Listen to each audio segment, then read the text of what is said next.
মাত্র কয়েকটা টপিক পড়লে পরিণতিতে তুমি A+ পাচ্ছ, মাত্র কয়েকটা টপিক। তাহলে কেন স্কিপ করবা? ভিডিওটা মাত্র 2 মিনিট বা 2টা মিনিট সময় দাও, A+ নিয়ে যাও, ঠিক আছে? দেখো এখন আমরা যেটা আলোচনা করব, তোমার কাজ হলো স্ক্রিনশটটা নিয়ে রাখবা, আমি এখানে থাকবো, স্ক্রিনশটটা নিয়ে রাখবা, অথবা তোমার যদি পিডিএফটা লাগে তাহলে ভিডিওটা শেয়ার দিয়ে পিডিএফটা কালেক্ট করে ফেলবা। কালেক্ট করে আমি যে টপিকগুলো দিছি এই থেকে একটা টপিকও বাড়াই পড়তে হবে না, এই টপিকগুলো থেকে আসবে, ঠিক আছে? তাহলে আমরা শুরু করি। এই তো সেই পরিণতির সাজেশনটা, ঠিক আছে? এটা একটা মেগা সাজেশন ইনশাল্লাহ। তোমরা দেখছো আমার কিন্তু 100% কমন আসে, ঠিক আছে ভাইয়া? তোমরা কি দেখবা দেখো, প্রথমে তোমার প্রথম, তৃতীয়, ষষ্ঠ এবং সপ্তম এই অধ্যায়গুলো পড়বা। এনাফ বলতেছি, ঠিক আছে? যারা শর্টকাটে চাও, আর এমনি ব্যাকআপ হিসেবে 10 অধ্যায়টা রাখতে পারো, তাহলে 5টা থেকে 6টা সৃজনশীল কনফার্ম পেয়ে যাবো, ঠিক আছে? আর তোমার ঘয়ের ক্ষেত্রে কয়টা প্যারা লিখবা জানো ভাইয়া? ঘয়ের ক্ষেত্রে 3টা প্যারা লিখবা, আর ঘয়ের ক্ষেত্রে 4টা প্যারা লিখবা। এখানে 1.5 পেজ, এখানে 2 পেজ, ঠিক আছে? আমরা সাজেশন দিচ্ছি, প্যারা খাওয়ার দরকার নেই। দেখো হ্যাঁ, এখন আমরা প্রথমতের মধ্যে সবগুলো পড়বা।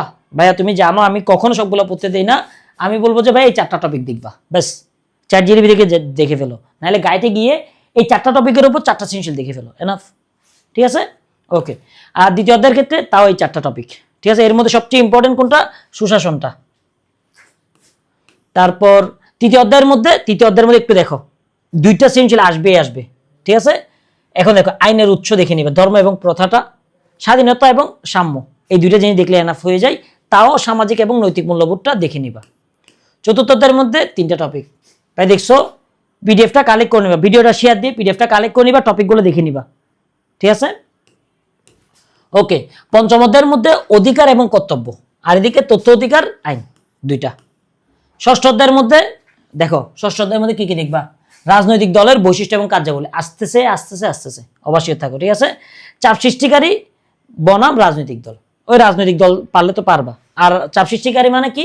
যাদের ক্ষমতা দখলের কোনো ইচ্ছা নাই, বরঞ্চ তারা চাপ দিয়ে তাদের পক্ষে কোনো আইন পাস করাবে, এই, ঠিক আছে? ওকে। তারপর আসো সপ্তম অধ্যায়ের মধ্যে কি কি দেখবা? এগুলা, এই 3টা টপিক। অষ্টম এবং নবমের মধ্যে দিয়ে দিছি, দেখো অষ্টম এবং নবমের মধ্যে দিয়ে দিছি, এগুলো দেখে নিবা। দশম অধ্যায়ের মধ্যে এই টপিকগুলো, তাহলে শেষ ভাই। দেখো, ঠিক আছে? এখন তোমাদের কাজ কি ভাইয়া?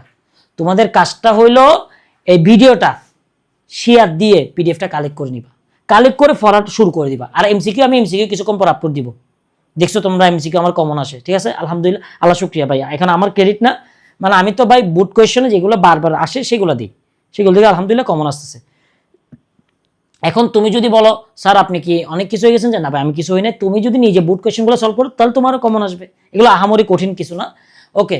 এখন তোমরা যারা আমাদের কোর্সে ভর্তি হতে চাও, ঠিক আছে, মাত্র 570 টাকা দিয়ে তাড়াতাড়ি ভর্তি হয়ে যাও, কারণ অনেক স্টুডেন্ট ভর্তি হয়ে গেছে, পরে যদি ভর্তি হও ভাইয়া 2000 টাকা দিয়ে ভর্তি হতে হবে, ঠিক আছে?